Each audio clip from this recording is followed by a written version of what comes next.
সব ভোজন রসিকের পছন্দের তালিকার উপরের দিকেই থাকে পনির। বাঙালি হোক বা অবাঙালি, সব ভারতীয় বাড়িতে পনির রান্না করেই থাকেন। পনির রান্নার খাটনিও কম, সেই সঙ্গে সময় লাগেও খুব সামান্য। বাচ্চা থেকে বয়স্ক সকলেই আঙুল চেটেপুটে খান। মাছ মাংসের পাশাপাশি পনিরও একটি জনপ্রিয় খাদ্য। সেই জন্য আজ আমি পনিরের দুটো স্পেশাল স্ন্যাক্স তৈরি করব। কিন্তু আজকের স্ন্যাক্সে আমি ব্যবহার করেছি দুটো অন্য রকমের উপকরণ, যেটা আজকের স্ন্যাক্সের স্বাদ অনেক বেশি বাড়িয়ে তুলেছে। তো চলুন দেখা যাক আজকের ভিডিওতে দুটো পনিরের স্পেশাল স্ন্যাক্স।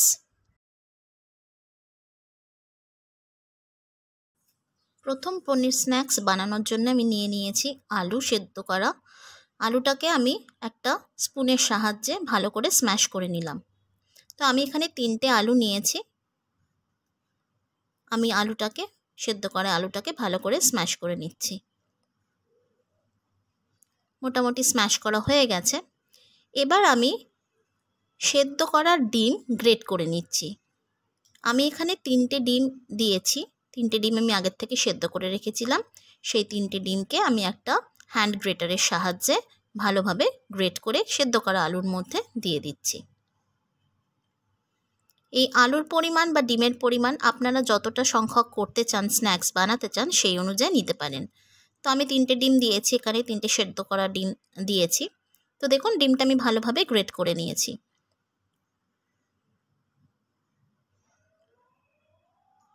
এবার আমি নিয়ে নিয়েছি 100 গ্রাম পনির। 100 গ্রাম পনিরকে আলতো হাতে ভালোভাবে একটা আলাদা পাত্রে তুলে নিয়ে আমি সেটাকে ভালো করে স্ম্যাশ করে নিচ্ছি। একটু হালকাভাবে ভেঙে নিচ্ছি। একদম পুরোপুরি মাখবার দরকার নেই, আলতো হাতে ভালো করে স্ম্যাশ করে নিলেই হবে। এবার ওই স্ম্যাশ করে নেওয়া পনিরটা আমি আলু আর ডিমের উপরে দিয়ে দিলাম। তো সম্পূর্ণ পনিরটা আমি আলু আর ডিমের উপরে দিয়ে দিয়েছি। এবার দিয়ে দিলাম স্বাদ মতো নুন,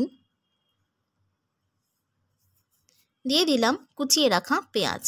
আমি দুটো মিডিয়াম সাইজের পেঁয়াজকে আগের থেকে কুচিয়ে রেখে দিয়েছিলাম। তো পেঁয়াজ কুচি দিয়ে দিলাম।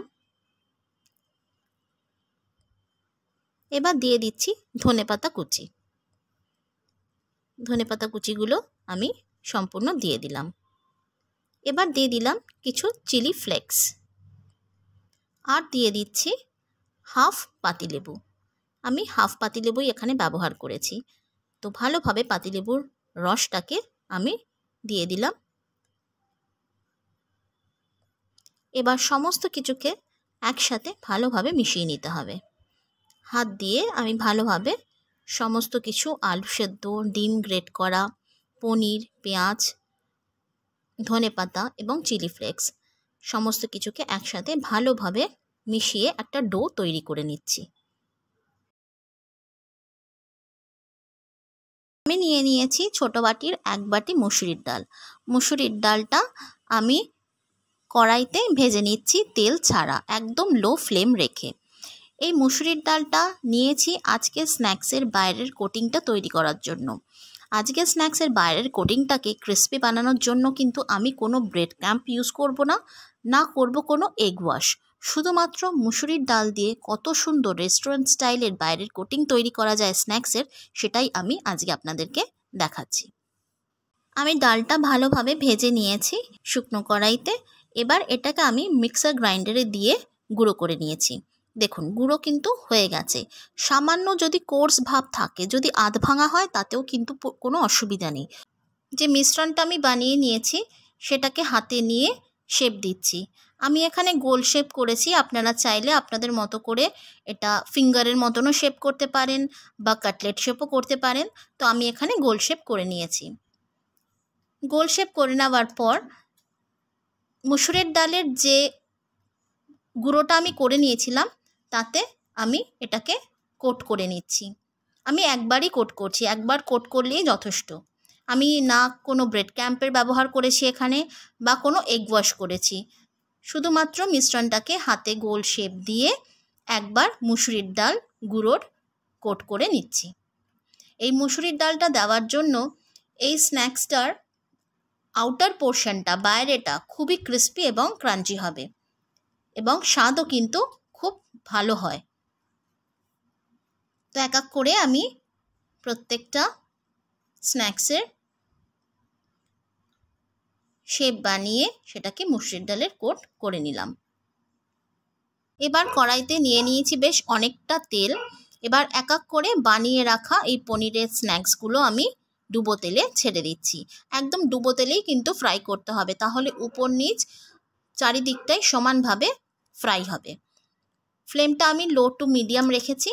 লো টু মিডিয়াম ফ্লেম রেখে এক এক করে আমি তেলের মধ্যে ছেড়ে দিচ্ছি। এবার আমি আস্তে আস্তে সবকটাকে ভেজে নেব। খুব বেশি ফ্লেম না দিয়ে লো টু মিডিয়াম ফ্লেম রেখে হালকা বাদামি হওয়া অবধি আমাকে এটা ভেজে নিতে হবে। এই পনির স্ন্যাক্সটা করতে কিন্তু খুব বেশি সময় লাগে না। ঘরে থাকা ইনগ্রিডিয়েন্টস দিয়ে, যেমন কি আলু ডিম তো আমাদের ঘরে থাকেই, সেই দিয়ে আপনি কিন্তু খুব চটজলদি এই স্ন্যাক্সটা বানিয়ে নিতে পারেন। বাড়িতে যদি কোনো গেস্ট আসার থাকে বা ধরুন কোনো গেট টুগেদার রয়েছে, সেরকম কোনো অনুষ্ঠানের জন্য এই ধরনের স্ন্যাক্স কিন্তু একদম আইডিয়াল। আমার পনির স্ন্যাক্স রেডি। এবার গরম গরম চা কফির সাথে আপনার বাড়িতে আসা অতিথিকে খাইয়ে তাক লাগিয়ে দিন।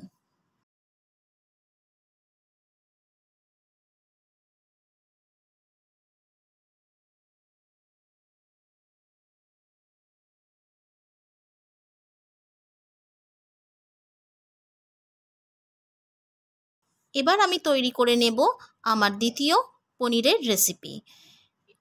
দ্বিতীয় পনিরের রেসিপি করার জন্য আমি নিয়ে নিয়েছি মোটা দানার সাবু। সাবুটাকে আমি মিক্সার গ্রাইন্ডারে দিয়ে গুঁড়ো করে নিয়েছি। দেখুন, যদি হালকা দানাও থাকে সাবুর, তাতে কিন্তু কোনো অসুবিধা নেই।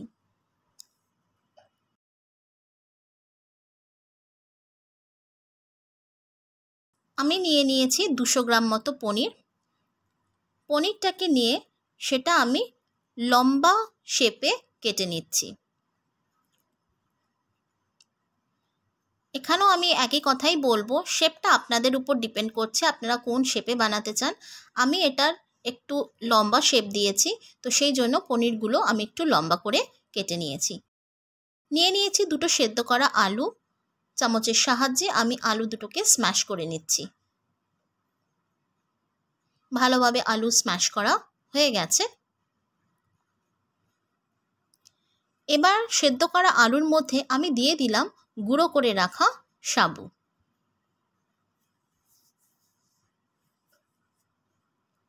সাবু দিয়ে দিয়েছি। দিয়ে দিলাম স্বাদ মতো নুন। দিয়ে দিলাম লঙ্কা গুঁড়ো, কুচিয়ে রাখা পেঁয়াজ, পেঁয়াজটা আমি আগের থেকে কুচিয়ে রেখেছিলাম, আর ধনেপাতা কুচি, আর দিয়ে দিলাম একটু তেল, সাদা তেল।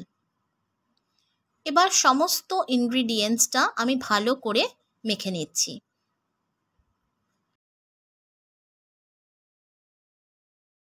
এবার মেখে রাখা মিশ্রণটা হাতে নিয়ে আমি একটু চ্যাপ্টা শেপ দিয়ে দিলাম। হাতের উপর নিয়ে আমি এটা শেপ করে নিচ্ছি, আর তার মাঝে দিয়ে দিচ্ছি কেটে রাখা পনির। পনির দিয়ে আমি দুপাশ থেকে ফোল্ড করে নিচ্ছি। হাতের সাহায্যে আমি ভালো করে ফোল্ড করে নিচ্ছি। পনিরটাকে ভালোভাবে আমি ঢেকে দিচ্ছি, যে মিশ্রণটা বানিয়েছিলাম সেটা দিয়ে ঢেকে হাতে একটু রোল করে, একটু হালকা প্রেস করে আমি এরম শেপ করে নিলাম। দেখুন, একটু লম্বাটে শেপ করে নিয়েছি। খুব সহজেই কিন্তু এটা করা যায়, আর খেতেও কিন্তু ভীষণ টেস্টি হয়। এই স্ন্যাক্সেও কিন্তু আমি কোনো রকম কোনো ব্রেড ক্রাম্বস বা এগ ওয়াশ ব্যবহার করিনি। এই সাবু ব্যবহার করার জন্য কিন্তু এর বাইরেটা খুবই টেস্টি এবং ক্রিস্পি হবে। তো একইভাবে আমি আরেকটা রোল বানিয়ে নিচ্ছি। পনিরের মিনি রোল আমি বানিয়ে নিচ্ছি। হাতের উপর মিশ্রণটাকে রেখে একটু চ্যাপ্টা শেপ করে মাঝে পনির দিয়ে চারিপাশ থেকে সেটাকে আমি ফোল্ড করে নিচ্ছি। পনিরটাকে ভালোভাবে আমি কভার করে নিচ্ছি চারিদিক থেকে, দিয়ে হাতে হালকা প্রেস করে একটু রোল করে নিতে হবে, যাতে পনিরটা বেরিয়ে না আসে। এরমভাবে এক এক করে আপনি বানিয়ে নেবেন। বাড়িতে অবশ্যই এই স্ন্যাক্স দুটো ট্রাই করবেন, আর আপনাদের কেমন লাগলো সেটা কিন্তু অবশ্যই আমাকে কমেন্টে লিখে জানাবেন। আমি অনুরোধ করব সবাইকে যে যখনই স্ন্যাক্স বানাবেন একবার মুসুরির ডালের গুঁড়ো আর সাবুদানার গুঁড়ো দিয়ে চেষ্টা করুন, দেখবেন ব্রেড ক্র্যাম্প বা এগ ওয়াশের কোনো দরকারই পড়বে না। তো আমি একই পদ্ধতিতে সবকটা মিনি রোলস, পনিরের মিনি রোলস বানিয়ে নিয়েছি। এবার ডুবন্ত তেলে যখন তেল সম্পূর্ণভাবে গরম হয়ে যাবে তখন লো টু মিডিয়াম ফ্লেম রেখে এক একটা করে রোল আমি তেলের মধ্যে ছেড়ে দিচ্ছি। ডুবন্ত তেলেই কিন্তু ভাজতে হবে, তাহলে ওপর নিচ এবং চারিপাশটা খুব ভালোভাবে ফ্রাই হয়ে যাবে।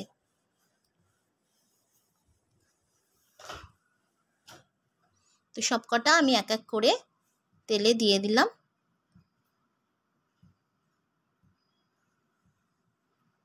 তেলে দিয়ে এবার আমাকে ভালো করে ফ্রাই করে নিতে হবে, লো টু মিডিয়াম ফ্লেম রেখে ফ্রাই করে নিতে হবে।